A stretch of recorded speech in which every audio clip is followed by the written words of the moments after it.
execution might go wrong, but I don't see a way that they're not on the same page this time around. Yeah. And that for me was the big difference maker in game 2. I'm gonna go with NIP on this one. I feel like they're capable of holding up Supreme, but then again, I don't think Supreme's gonna be like really aggressively harassed in his mid lane unless you have several heroes rotating, requiring that the Mars will be active after he hits level 6 or like right after that, like not sitting too much in lane. Prioritize the free farm for Weaver, have the Ember be more active around the team, play with those cooldowns, the AA Blast and the Arena of Blood to keep up the pressure, and that way they can snatch away the map control from NIP, force them into an uncomfortable position of not securing enough farm for heroes like Arc Warden and also DK, who are kind of farm hungry. Arc is really farm hungry. DK just a tiny bit less, depending on what kind of item build you want to go with on this hero. Although you can always just go for just basic Shadow Blades and Blinks and just be the initiator if that's required. But I would almost see that you could make 2 damage dealers in your team with both the DK and the Arc Warden, but it requires time and time. We'll see how this rolls out. It's game 3, ladies and gents. 1-1 situation, and one team will walk home or stay home as a winner. Wish this was a LAN event, but you'll understand the circumstances at the current times. We can all, you know, drink some beer, pretend that there's English people shouting at us, and it's basically Birmingham.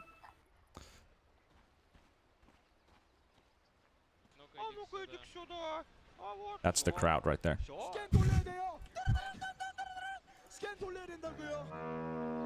Very static setup here. We've got NIP once again hoping for a wild axe to walk up these stairs and just and back around. Like, nope, this way.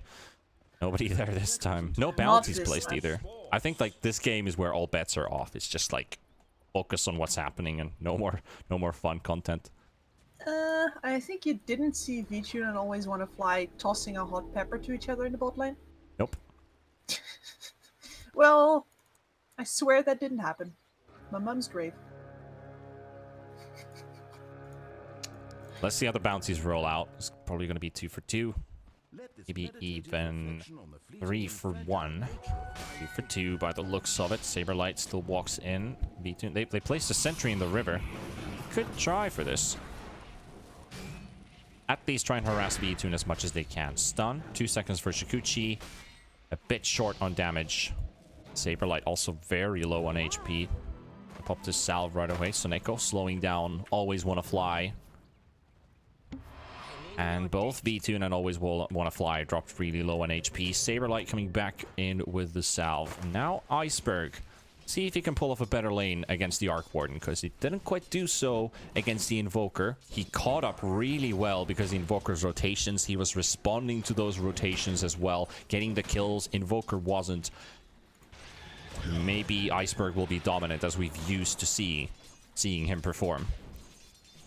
He's going to try to use his Sleight of Fist to dodge the Spark Wraiths. So far, 0 dodged, unfortunately, out of 1. But if he can pull that off, then most of Arc Warden's heavy laning presence is nullified. Top lane's going to be Necro versus Mars. General and Charlie. Low Dance and Soneko. Dance very squishy on this AA. Yeah, this is a rough lane for Alodance. He is going to try and trade up against Soneko, but Soneko has his heal. And Alodance has no such thing. Anytime Charlie comes over, Alodance could be dead. Yeah. Iceberg cannot go back under his tower. He's fluxed up. Supreme has the kill. Should be. No. Iceberg survives. Well-timed salve will keep him alive. That's 100 gold down the drain though, and he's going to have to walk back into lane at a very painful moment, because this is going to be level 3 for Arc Warden before he gets back. Yep, almost better than the kill. Extra damage. Yes. All the time that he can buy for himself, either through his own actions or his teammates' actions, is always a victory for Arc Warden. Well, you know what I've said about Iceberg before? The harder he gets pressured in the lane, the harder he can come back. Exactly. So I hope he manages to repeat that feat, but for now it doesn't look good for him at all. Top lane, Charlie dropped very low, so Neko's bodyguarding him, so Charlie won't fall. Still no kills in this game, but a lot of heavy trading back and forth. Aloha Dance versus Soneko here, trading hits. And a bit of blasts onto each other's faces. It's going to be Impetus versus the, what's that, the Chilling Touch? Yep. So now Soneko. And this is what Aloha was baiting for. The bonk. And the spear should do it. Doesn't even need to use the spear. Right click Aloha, right clicking Soneko down, but Aloha Dance will be picking up the kill for that. And is your first blood of the game. Very nicely done. It's the only way that Aloha can even make the trade worth it. I think Soneko should have seen that one coming a little bit better. Also, what's Aloha got? Is that like a compendium attack animation? Because that looks sweet. An Aloha Dance? Yes. You should look when he's right clicking. That's We're watching. An eye open on him. Soneko, however, driving him out. See that? That little ball. Oh yeah, the particles. Yeah.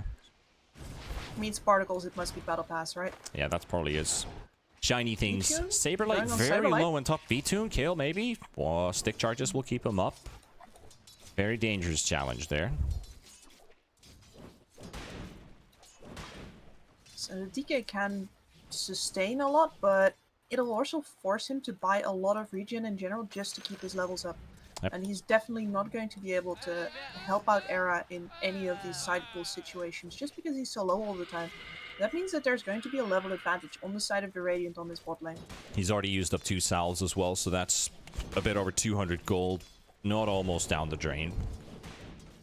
Also forced back home. Supreme sees his opening here. He's got some spirits. He's got the Flux Iceberg. Gonna be a tight one, but no stick charges, no salves to save him this time.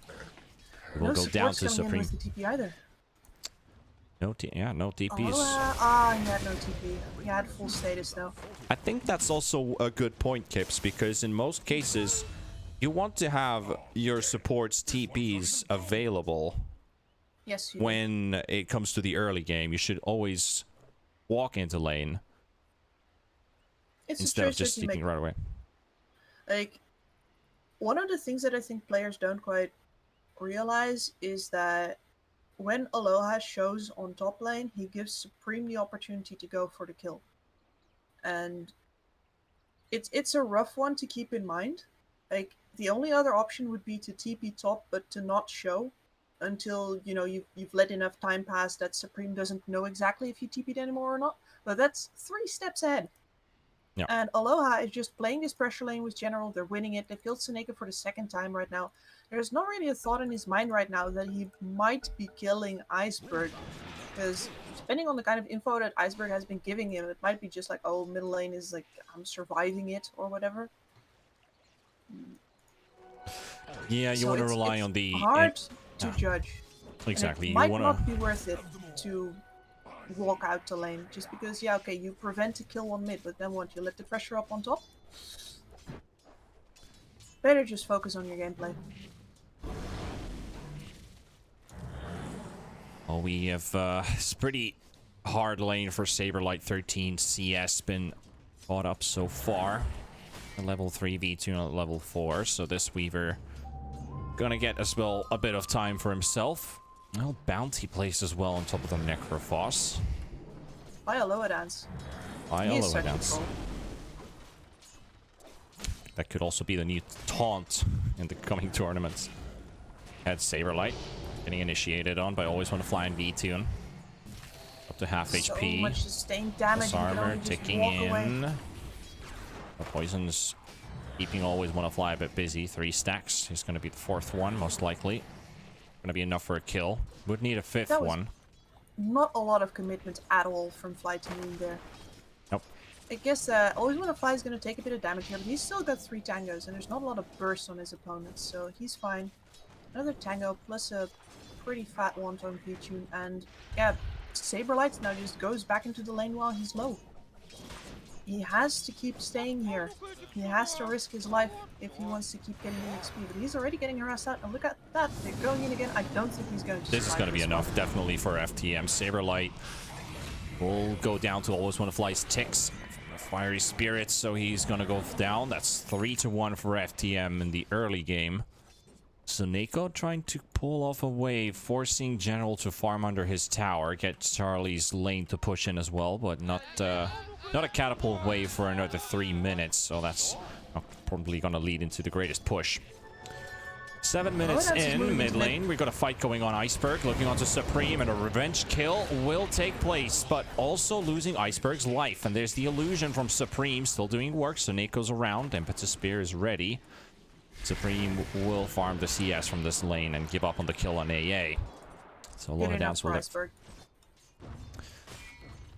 But there we have our supports finally rotate to mid. Surprisingly, as you saw, General not had that much XP. Now he's level 6, but he's not the one who's not rotated to mid for the arena, because that would be so good to get the Arc Warden in the arena and just allow Iceberg to hit from a safe distance. 100%.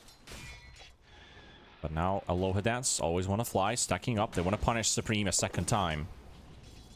Waiting for the call, and here we go. Fiery Spirits popped. Supreme will be slowed down. Iceberg on his tails. Doesn't have Searing Chains. Doesn't really need it here. Supreme will be killed under his own tower. Will feed the illusion away as well to Iceberg. So a lot of gold. And always want to fly will take the bullet. But there's no remnants available for Iceberg. So Charlie rotating for a kill. So he will pick himself up one.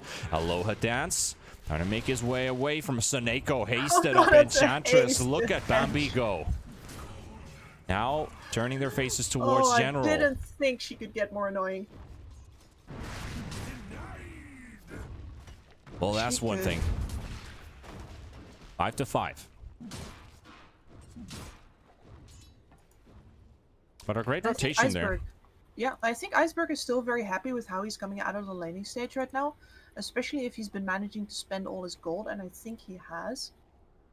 Because that's a lot of just momentum taken away from Supreme. The only problem is that, yeah, the fact that the Reaper side gets the kill right there adds a lot of just unfortunate time to his death timer there. Saberlight's popped his ulti, putting pressure on the tower. 1 minute for bounties, and there we have Era. Actually, Arena of Blood used up there. General will have to disengage. SD is so good versus Mars, dude. And always want to fly in trouble. No dive, no nothing. I think that's a dead Phoenix right here. So Neko will get the kill, and they will also advance straight towards that bottom tower. They might the arena actually, is down now. No, they might actually be able to take this all the way. Feels like a bit of a frustration move from General. That's, I think if you calculate, you know that that's not a kill you can get. Yep, Saberlight will get it. He showed on bot as well, but... Do they get the outpost in time, though? So Neko taking it from the low ground. This is a good spot to remember for your games. And General just a bit too late, but I don't think it will still cancel it, even with the spear connecting, because it's not actually a stun. So outposts, 1 for 1. Both teams have them for themselves, and bounties split up 2 for 2. No, if you stun Suneko there, it's definitely 2 outposts for FTN. There was no tree behind it, though. If he did stun, then yes.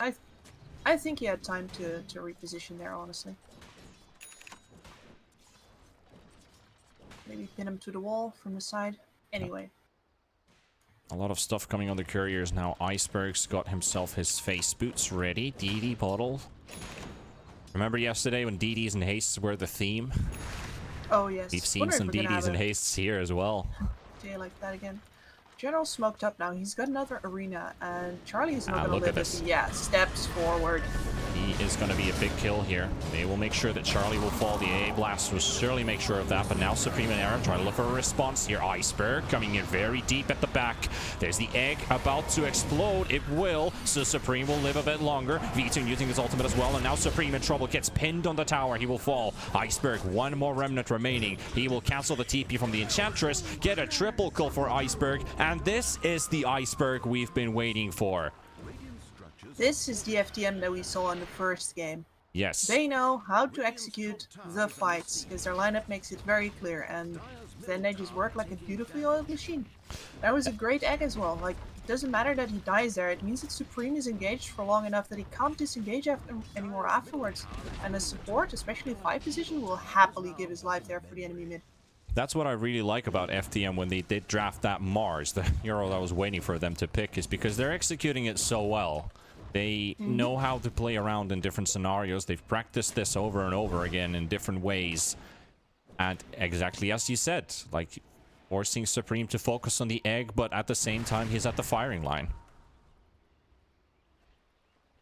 Iceberg gets himself a regen rune, so... Well, I no think it's a haste fresh in change. this time.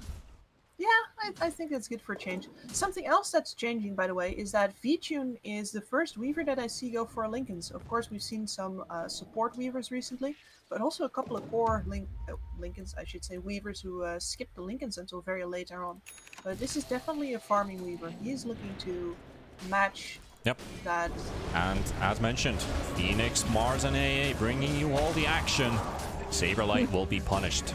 These 3 guys will do all they need to do. Ember will join in when it's necessary, and Weaver will be given the time to farm. He's leading the net worth right now. And yeah, not a player who wants to leave the Lincolns late for this game, wants to go early with it. Challenging Supreme as well. Creep wave around him, so that Flux will do nothing.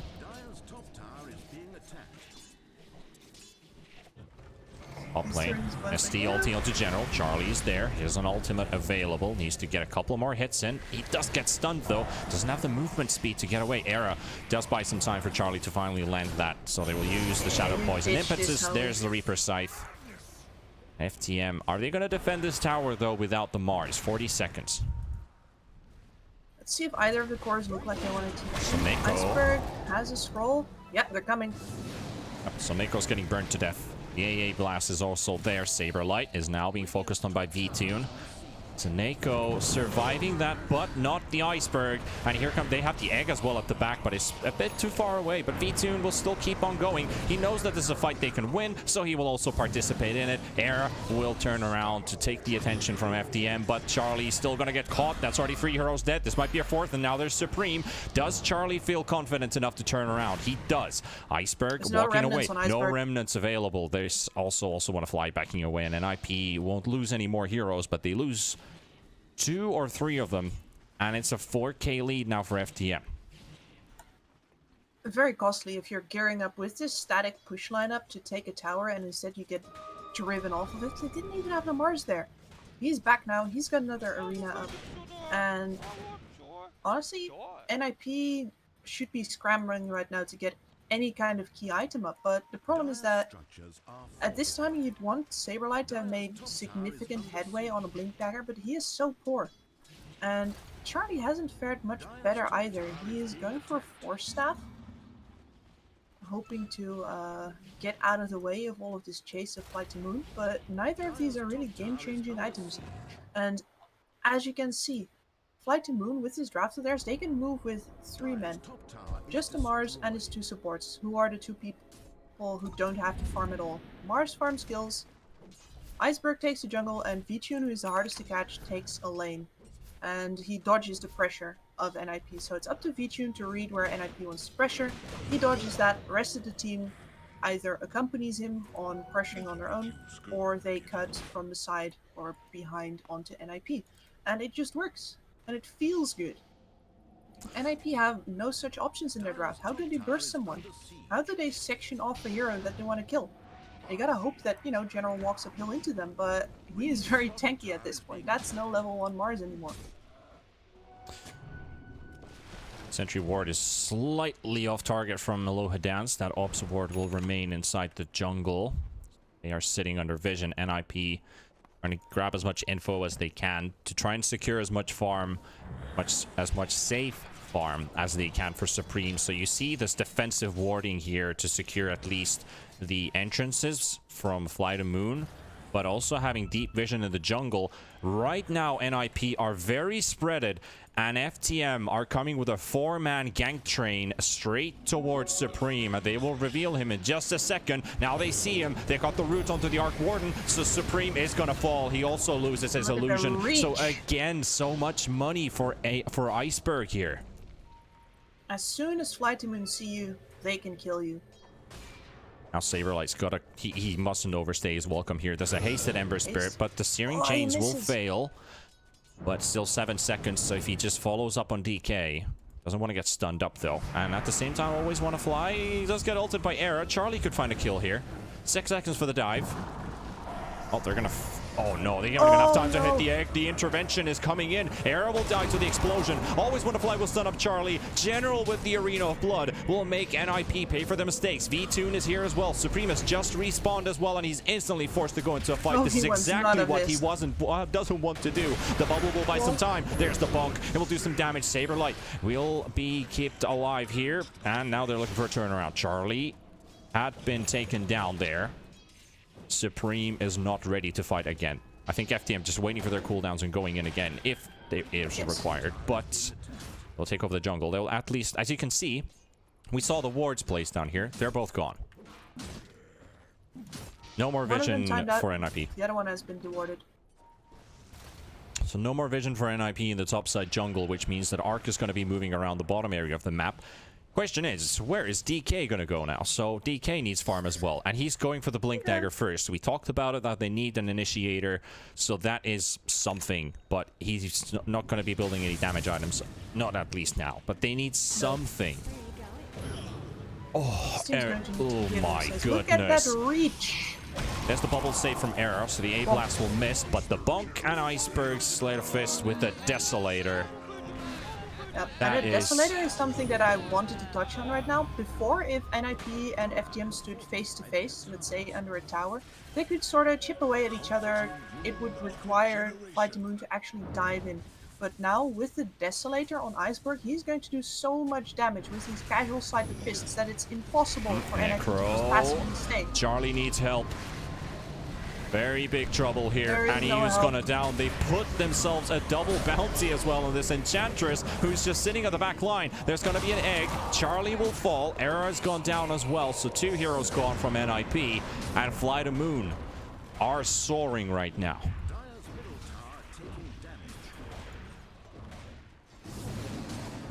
The only out that I possibly see for NIP here is Supreme.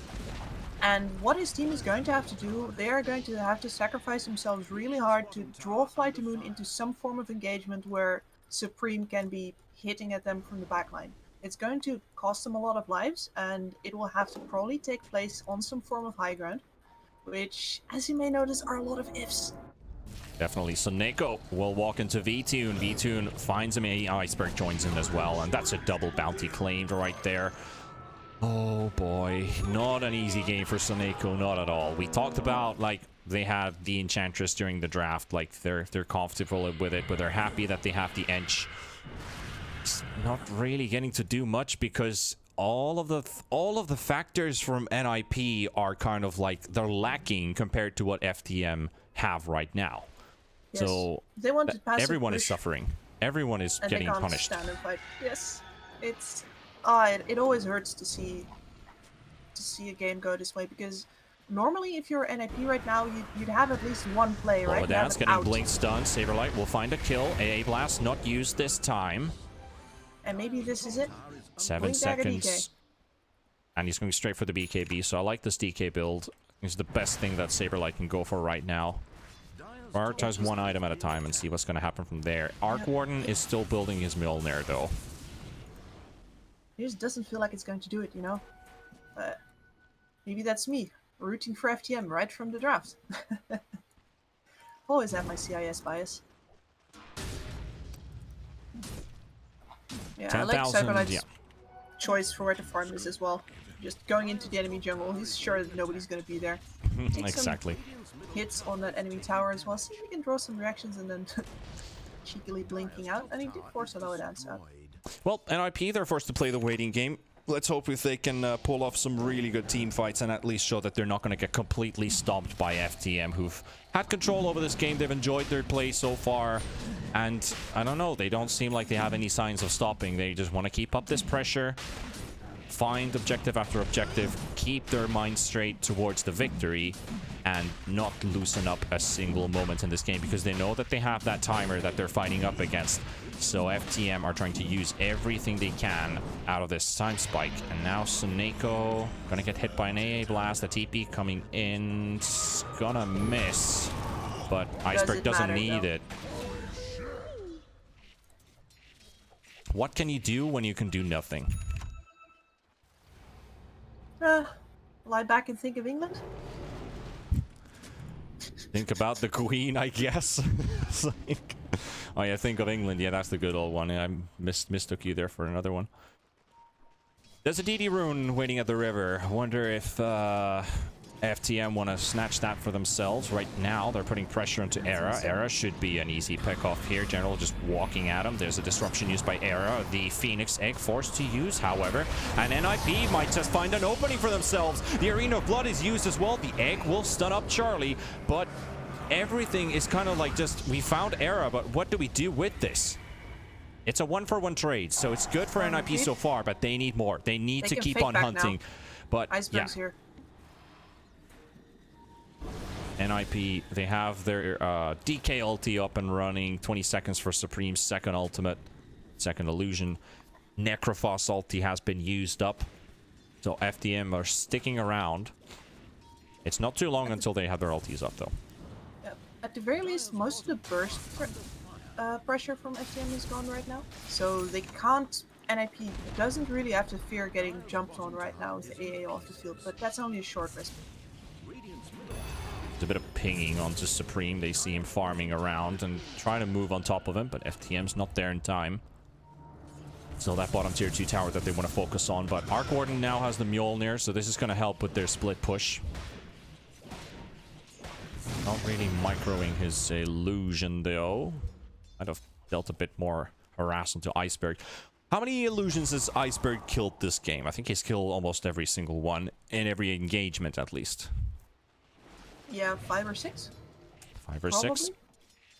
And I think people underestimate how powerful it is to keep killing off those remnants, because they say, sure, alright, you get the gold, that's maybe why you should hunt it. No, the reason why you should hunt it remnant is the shorter it's on the map, the less the Arc Warden actually gets out of the map, and the less your lanes get pressured out as well. So you're denying most of what makes Arc Warden's game play out so long. He doesn't gain more gold than Iceberg finds Suneko, AA Blast is coming in, Supreme cannot do anything to help his buddy. Throws in a bubble so that Iceberg misses one right click, but he won't miss the second. 30 seconds, no inch. Remember, there's still the Aegis that they're going up against. Still 2 minutes and 10 seconds. I think during that time, FTM should try and force the high ground at least a bit, and they will do it right now. Tier 3 opens for them to enter the high ground. Charlie tanking the front line. Only 1800 HP, which is not an impossibility here for FTM to burst down quickly. I'd actually take a look at the buyback status. It's the Ember and the AA for FTM. DK, Necro, and SD have buybacks for NIP. But FTM will back out. They'll keep pushing out the waves. DK's been pushing the top lane for quite some time. Iceberg and Aloedans were guessing at where Saberlight was going to go, but he TP'd back to base instead of going for the runes, so they get nothing. That play will look so cool if they pull it off, though. That just tells about the level of confidence right now and how much like sureness they have in their gameplay that they can do these moves that they know, or at least have a really good guess on the information about where NIP is going to be. And especially with this DK, we talked about how is he going to find farm. The only way he does is being the split pusher of the team. He feels like he's the only one who can do it. With the blink dagger, he won't always get caught. But FTM smoked up. 45 seconds remaining on the Aegis. So this is the move. Do they find anyone? Entire team moving towards inside the dire jungle. Nobody's showing themselves in bots. So Neko shows his Hadouken at least. DK, breathe fire. They're pinging it. They have another smoke to use. Doesn't look like it. They're No, all so heading this one's towards gonna time bottom. out. You need to get out of there. Soneko, if he dies, it's fine. But if they lose the DK, that's high ground. And DK's found. And the spear will connect. General hunts down like a true marksman. Finds him. They will take Soneko as well from the back line. It's going to be Iceberg. But they get the DK out in time. Iceberg That's all you wanted to really go want for there. Soneko instead of the DK. If only they left Soneko and he would have remnant jumped on the DK, they could have killed the Dragon Knight. I think that was the bigger target for them. It was absolutely. Oh, look at that. Pause. Just when I wanted to talk about why that smoke was such a good smoke. Thank you. Now, I actually Musical don't chairs. really enjoy all of these pauses. I think it's a shame that we can't play these games out in real time, Yeah. but the client does what the client does. So I will talk a little bit about that smoke. Just because one of the beautiful things that FTM did there is they backed off from their positioning over here, made sure that, you know, these two waves were, the mid wave was still out, but they let this wave go. And what happens if you have two waves pushed out and one wave pushed in is that the enemy team is going to be moving up behind that wave. And you can see that that's exactly where their smoke cut into after that. It's only because NIP anticipates it that the smoke ultimately ends up doing nothing. But the entire preparation for that smoke was laid like in the minute before already.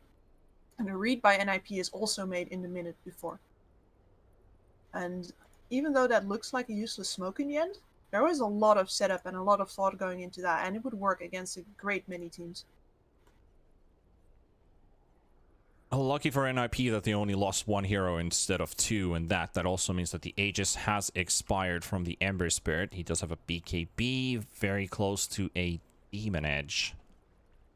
What are we gonna see from the Ember? There's like 2 parts of Daedalus sitting on the courier right now, so this damage output from the Ember becomes almost unbearable at that point. So if there's any saving item, it's if the Arc Warden can somehow magically just pull 1800 gold out of his pocket in like the next 2 minutes. And same goes for the DK. He's 1k short from the BKB. They need these BKBs to be able to hold their high ground and maybe contest the next Roshan.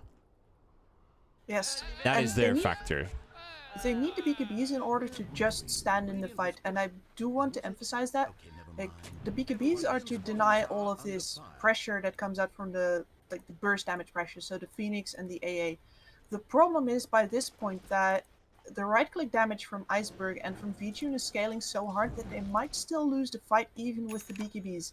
The question is, does FlyToMoon correctly anticipate that the BKBs are going to be there? Charlie has his now. So that's that's 1 out of 3. And if that happens, do they change their fighting style accordingly? Because it means you might want to hold the AA blast, for example. And the egg. I think the egg comes into the biggest question because they can walk out of the Arena of Blood, meaning that the egg cannot be right behind the Mars ulti, or maybe even inside, because they pop the BKBs, they focus down the egg, or they just walk out of the Arena of Blood in a wombo combo scenario. If it's just 1-by-1, then I think NIP just need to wait for FTM to use their ultimates before they pop theirs. Yes. If they use the BKBs too early, FTM will counter with the ultimates right after. Absolutely. So that is the big question for the next fight. And the fight is going to be taken on FlyToMoon's terms. And if FlyToMoon doesn't feel like he had an opening, or if they want to wait for the next Roshan, then we are going to be waiting with them. FTM moving into the NIP side of the map once again. Nobody found so far, so NIP dodging this. DK very close to his BKB. Arc Warden needs 1 more 1,000 gold for that BKB, and I'm pretty sure he will buy it without having buyback up. Roshan, minimum respawn timer 1 minute. See if it's going to be a quick one or a slow one. Soneko, he actually bluffs Iceberg out of the bottom lane. I can't believe he just did that. He waits around while Iceberg takes the wave and then shows himself after the Sleight of Fist and chants him, scares him, and he remnants back to mid. Even though there was a DK sitting behind her, but nobody else. Yeah. She's going to get punished now, but that was a great move. Supreme's testing Iceberg a little bit with his illusion. He dealt half of the HP on that Ember running out. No friends around. Feels like he's feeling confident if that fight does break loose, he might just have enough damage to kill the Ember right away. A blast in top, keep the wave pushed in. And 300 gold is all that Arc needs. I'm just looking at NIP's item timings because, you know, it's up to them how they take the course of action after this. FTM are just starving them out. Got the map control except for the bottom lane, which right now Aloha Dance is holding. Trying to keep that away from their tower. But with these BKBs, do you think NIP want to take the initiative? Or just let FlyToMoon and jump on them? Just keep the BKBs hidden, you know? They'd have to coordinate it very well. If they find the right kind of target, they have the burst damage with the Reaper Sight, but it'd have to be a support, say an Aloha Dance, and I believe that Aloha has buyback, so... Iceberg. If you can kill Iceberg, the fight's yours. The blink stun. They find the Phoenix. Can they follow up? The egg will be popped. Now come the BKBs and an instant destruction of the egg. Iceberg now taking the fight. Saberlight dropping very low here. That Daedalus is doing damage. It's doing a lot of damage. Saberlight blinks out from the AA blast. Sees it coming. Here comes Iceberg jumping deep, hitting Era, hitting Suneko as well with the Sleight of Fist. And V-Tune is diving behind. Oh my goodness, that damage. But the DK stun onto the Ember Spirit. Iceberg. There comes General. He pops his ulti. He manages to pierce. Necrophos onto the wall. They will take down Saberlight. V-Tune in the middle of the fight. Suneko now trying to man fight this as well. Sanking hits, but he will stay alive for now. And Iceberg coming in for another swoop, and it will take him down. Charlie also really low on HP, pinned onto the wall inside his own base. 2 heroes only remaining. NIP have lost 4, and FTM have done it. They've broken this defense, and it didn't take them too much of a struggle. They lost the egg, and that's all those BKBs pretty much did, was allow them to destroy the egg. And once it ran out, FTM were like, this is ours. Let's do whatever we want. They will take 4 and now take the mid-racks as well. Arc Warden, desperate TP. Looks like this illusion actually that comes in at play at first. He will not sacrifice his main hero for this. Now the bottom racks also being in peril. That tier 3 tower will be taken down. The melee racks also. So that is another set of racks. But can NIP? They're going to smoke up. The answer is set. Do they go for more? The stun from Saberlight. They've got the Ember Spirit. They're trying to nuke him down. The BKB will be popped by Iceberg as well, but he is dropping really low. But he manages to get to jump out just in time. Saberlight still giving the chase, trying to give some information for his teammates. Right now, NIP, it's do or die. You need to go. You need to find someone. Saberlight with another blink stun. It's onto Aloha Dance, but he gets disarmed right away. General pops his ultimate. The arena, the AA blast, and Charlie will be wiped out as well. Suneko on the run. The Arc Warden inside the base, walking straight into V-Tune. V-Tune taking a man fighting against Supreme. He does not care if you have an illusion or not. He will win this fight. And FTM are running over NIP. Suneko will go down again. That's another 4 heroes killed. And what do FTM lose? Absolutely nothing. Beautifully executed, and I think that if you have those BKBs on NIP, no matter how bad it feels, you need to wait until you can get the Iceberg kill, because this is the man that's going to be running after you. V-Tune can be ignored for a little bit. You also can't kill him. He's not a target. General, you can't kill him. He's not a target. Phoenix? It's not worth popping all your BKBs for. There's going to be mega creeps in just a second. Another smoke from NIP. BKBs are now up, so they might go for, again, another attempt, but it's just not working for them. Saberlight pops his ultimate. Iceberg, very close. He gets his TP off in time, so NIP cannot chase them, but they've already popped the DK ult, so it's go time. They're going straight towards Roshan. This is the do or die for another time. We've already said it once, but we're going to say it again, and let's see if FTM can do the 3rd trick in a row. For now, up till this point, it's been all of them controlling this game so far, but this Roshan, this can still change something. There's a small glimmer of hope for NIP. Even that 1% by this win probability shown here on this graph, 99 to 1, that 1% is still a chance. It's a very slim one. Well, let's see. Roshan will be cancelled as they see that NIP are moving around that Roche pit, so now it's back to the waiting game between both of these teams. Who's going to walk in? Anybody gonna take it? Charlie walks into scout. Nobody there. They have a ward on their side. And FTM are stacked up. I want to man stress line. here that NIP is one of the best heroes in the game to deal with mega creeps. Supreme can fairly easily keep out the waves while also still joining Alright, General, his team it's for all any up to you. fights. Saberlight in the front. General coming in. They don't have every hero with BKBs and Blinks, so Catch they a will catch spree! two, and they find the Shadow Demon. They will take down the Enchantress. The egg will explode. Supreme is gone. Saberlight still trying to take a man fight here. Same thing with an Necrophos. Charlie's gone. GG is called, and FTM prove to be the masters of this series. They win it 2-1 and give no quarter.